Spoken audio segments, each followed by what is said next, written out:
Hey everyone, कैसे हैं आप सब लोग। Welcome back to our channel RBS result. So आज यार एक बहुत इंपॉर्टेंट वीडियो है। ये important questions of solid state. ये सॉलिड स्टेट जो चैप्टर है ये है 4 मार्क्स का।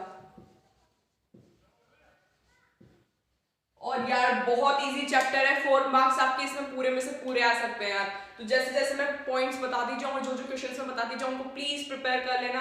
अदरवाइज आप 4 मार्क्स से हाथ धो बैठेंगे और ये 4 मार्क्स बहुत इजीली आएंगे, बहुत इजीली। आप सोच नहीं सकते इतना इजी चैप्टर है। इसका रिवीजन में मैं करा दूंगी 1 घंटे के अंदर। ठीक है, तो 1 घंटे के अंदर इस पूरे चैप्टर का रिवीजन हो जाएगा आप लोगों का। और यार 4 मार्क्स है ना, सच कह रही हूँ बहुत इजीली आएंगे इस चैप्टर में, तो डरना नहीं है और 4 मार्क्स अपनी मुट्ठी में अंदर आ जाएंगे। ठीक है, तो मैं जो क्वेश्चन बता रही हूँ केवल उनको प्रिपेयर करना। ओके, आगे बढ़ते हैं। क्वेश्चन नंबर जो 1 है, क्वेश्चन नंबर 1 में बता रही हूँ आपको why solids are rigid. Solid rigid क्यों होते हैं? ठीक है, तो the intermolecular force of attraction, intermolecular जो मॉलिक्यूल्स के बीच में जो force of attraction is very strong in solid.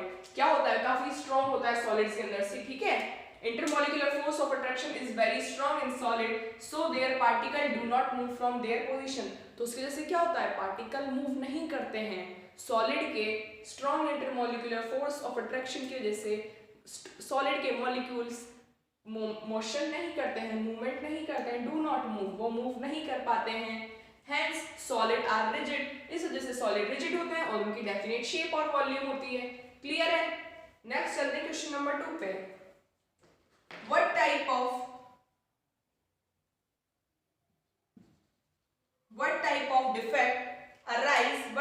defect arise when a solid is heated? कौन सा डिफेक्ट अराइज होता है जब सॉलिड को हम हीट करते हैं? Which physical property affected by it and how, कौन सी फिजिकल प्रॉपर्टी से अफेक्ट होती है और क्यों होती है? When solids are heated vacancy defect arise. कौन सी डिफेक्ट होता है? वैकेंसी डिफेक्ट होता है। Due to vacancy in lattice side, क्या हो जाती है? लैटिस साइड में क्या हो जाती है? Vacancy. And vacancy defect cause low density. कौन सी फिजिकल प्रॉपर्टी अफेक्ट होती है? डेंसिटी। और डेंसिटी क्या होती है? लो हो जाती है। क्लियर है? नेक्स्ट क्वेश्चन लेंगे। Why solids have definite volume? Solids की definite volume क्यों होती है?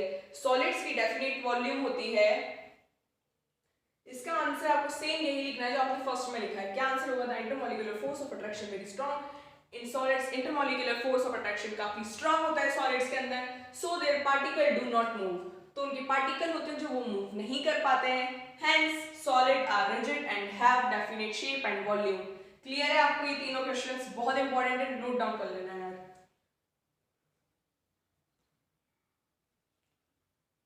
नेक्स्ट क्वेश्चन आता है, how glass is different from solid. Glass solid से डिफरेंट कैसे है? क्वार्ट्ज से डिफरेंट कैसे होता है ग्लास? ठीक है, how quartz can be converted into glass. पहला क्वेश्चन, तो इस क्वेश्चन में 2 क्वेश्चन पूछ रहा और ये काफी इंपॉर्टेंट है यार। ठीक है, ये इंपॉर्टेंट है काफी। तो पहला क्वेश्चन तो ये पूछ रहा है how glass is different from quartz and quartz को ग्लास में कैसे कन्वर्ट करें। तो है ग्लास इज अमorphous सॉलिड। ग्लास क्या है? एक अमorphous सॉलिड है, while quartz is crystalline. Glass है अमorphous, क्वार्ट्ज है क्रिस्टलाइन। अगर आपको इन दोनों का मतलब नहीं समझ में आ रहा है अमorphous सॉलिड और क्रिस्टलाइन सॉलिड में, तो मैंने जो सॉलिड स्टेट का फर्स्ट लेक्चर जो डाला था उसमें मैंने आपको क्लियर कर दिया है अमorphous सॉलिड और क्रिस्टलाइन सॉलिड क्या होते हैं। Quartz is converted into glass, कैसे कन्वर्ट होती है? Bye melting. पहले क्वार्ट्ज को क्या करो? मेल्ट करो और उसको रैपिडली, मतलब हाथों हाथ क्या कर दो, उसको ठंडा, तो उससे क्या होगा? क्वार्ट्ज बन जाएगा। क्वार्ट्ज से क्या बन जाएगा? ग्लास। तो quartz is converted into glass bye melting and rapid cooling. क्या करना? उसको पिघलाना और रैपिड कूलिंग कर देना। नेक्स्ट आता है question 5। Group 14 element is to be converted into n type. Group 14 के एलिमेंट्स किसमें? एन टाइप में कन्वर्ट करते हैं semiconductor by doping with suitable impurity. To which group suit this impurity belong. किस ग्रुप को ये इंप्योरिटी बिलोंग सूट करता है? ठीक है, तो n type semiconductor has extra electron. N type में क्या होता है? Negative charge. तो इलेक्ट्रॉन किस नेगेटिव चार्ज किसकी वजह से आता है? इलेक्ट्रॉन की वजह से। तो क्या होता है? N type semiconductor has extra electron, therefore group 14 element can be converted into n type. तो क्या होगा? ग्रुप 14 के एलिमेंट्स क्या होंगे? Can be converted into n type semiconductor by doping with group 15 element. क्या करेंगे? ग्रुप 14 एलिमेंट्स किसके अंदर कन्वर्ट हो जाएंगे? एन टाइप के अंदर, पर हमें क्या करानी पड़ेगी? उनकी डोपिंग, मतलब मिक्स करना पड़ेगा ग्रुप 15 एलिमेंट्स के साथ। क्लियर है? इसके इसके बाद कुछ न्यूमेरिकल्स हम न्यूमेरिकल्स को कर लेना क्योंकि न्यूमेरिकल्स बहुत फ्रिक्वेंटली आते हैं, ठीक है, तो इनको लिख लो। उसके बाद क्या करना है, उसके बाद मैं कुछ आपको इंपॉर्टेंट टॉपिक्स बताऊंगी, उन इंपॉर्टेंट टॉपिक्स को बिल्कुल रट लेना है यार, कुछ भी हो जाए। ये 4 नंबर हमारे नहीं कटने चाहिए यार, बहुत ईजी वे में आएंगे 4 नंबर, बहुत ईजी वे में, ठीक है। तो इनको प्रिपेयर कर, इनको फटाफट से नोट डाउन करो, स्क्रीनशॉट ले लो इनका। हो गया? ओके, तो अब हम आ जाते हैं हमारे न्यूमेरिकल पोर्शन पे। इसमें से न्यूमेरिकल पूछा जाएगा तो पूछा जाएगा डेंसिटी पर, ठीक है, डेंसिटी पे। तो डेंसिटी का फॉर्मूला मैं आपको साइड में बता देती हूँ। डेंसिटी का फॉर्मूला होता है n multiply m upon Avogadro number multiply volume, ठीक है। तो उसको कैसे लिखोगे आप, rho equal to n multiply m upon n Avogadro multiply a cube. तो ये इसका फॉर्मूला हो जाएगा, क्लियर है। अब पूछोगे आप कि n क्या है, n होगा नंबर ऑफ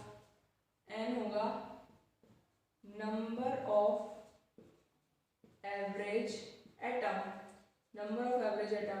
तो इसमें हमसे पूछा गया है एफसीसी के नंबर ऑफ एवरेज एटम पता है क्या होता है, नंबर ऑफ एवरेज एटम होता है एफसीसी का। तो हमें इस क्वेश्चन में क्या निकाल, एफसीसी के लिए निकालना है, तो अपन को n पता चल गया, कितना आएगा अपना n, 4 लेंगे, ठीक है। फिक्स रहता ही है एन एफसीसी के लिए, बीसीसी के लिए 2 होता है, बॉडी सेंटर क्यूबिक के लिए, क्लियर है। तो और m लेंगे, क्या होगा m, molar mass,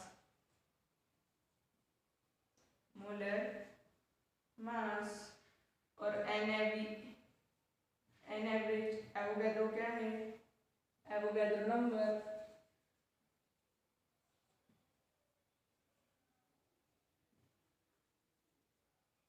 Avogadro number इसकी वैल्यू होती है 6.023 इंटू 10 पावर 23। इसको देख लेते हैं वीडियो में दिख रहा है कि नहीं दिख रहा है, नहीं दिख रहा है तो दिखाना पड़ेगा, वेट। n एवोगैड्रो की वैल्यू होती है 6.023 इंटू 10 पावर 23, क्लियर है। नेक्स्ट आते हैं हम ए क्यूब क्या है, वॉल्यूम ए क्या होगी हमारी साइड होगी, ठीक है। हमें ये भी दे रखा है इसके अंदर, हमें क्या दिया है एड्ज लेंथ, तो ए को आप एड्ज लेंथ मान लो, ठीक है। क्या होगी ए हमारी एड्ज लेंथ, क्लियर। चलो न्यूमेरिकल प्रोसीड करते हैं, क्लियर। तो ठीक है, क्या निकालना है, हमें डेंसिटी चेक करनी है, तो चलो ब्लैक से कर लेते हैं, नहीं मिल रहा है, मिल गया। चलो डेंसिटी चेक कर लेते हैं, तो कौन सा फॉर्मूला होगा, ये वाला फॉर्मूला यूज करेंगे। तो लिख देते हैं, पहले अपन गिवन क्वांटिटीज लिखेंगे ताकि अपन को न्यूमेरिकल पूरा क्लियर हो जाएगा, ठीक है। तो एड्ज लेंथ है अपनी ये, तो ए पता चल गया अपन को क्या है अपना 3.61 into 3.61 into 10 power 3.61 into 10 power -8, clear है। और अपना ये कितनी आ रही है, सेंटीमीटर में आ रही है ये। नेक्स्ट लेंगे हम अपना मोलर मास पता है क्या होता है कॉपर का, पता है या नहीं पता है, होता है इसका 63.5। और क्या चाहिए, एवोगैड्रो नंबर चाहिए, रख देंगे, क्या दिक्कत है, ठीक है। तो लिख देंगे फटाफट से formula, rho equal to n की जगह क्या रखेंगे 4 रख दिया, एन की जगह 4 मल्टीप्लाई मास क्या है 63.5 upon number of Avogadro number क्या होता है, कांस्टेंट होता है, तो 6.023 इंटू 10 पावर 23 मल्टीप्लाई इसका क्यूब, ए का क्यूब, ठीक है। तो क्या होगा 3.61 इंटू 10 पावर -8 का क्यूब। तो इसका आंसर क्या आ जाएगा, इसका आंसर आप कैलकुलेट करना खुद क्योंकि मैथमेटिक्स है। तो 8.96 ग्राम पर सेंटीमीटर क्यूब। डेंसिटी की यूनिट याद रखना भाई, अगर तुमने यूनिट नहीं लगाई ना तो भाई आधा या 1 नंबर खो बैठोगे अपना फजूल में, या फिर हो सकता है वो आंसर ही गलत कर दे। तो यूनिट में लगाना मत भूलना, डेंसिटी यूनिट होगी ग्राम पर सेंटीमीटर क्यूब, क्लियर है। ये न्यूमेरिकल नोट डाउन कर लो, इसके अलावा 1-2 न्यूमेरिकल्स हो करने हैं। ये न्यूमेरिकल्स बोर्ड एग्जाम में पूछा जाता है। ओके, नेक्स्ट न्यूमेरिकल पे आ जाते हैं। इसमें भी ये डेंसिटी का ही फॉर्मूला यूज होगा। देखो, अ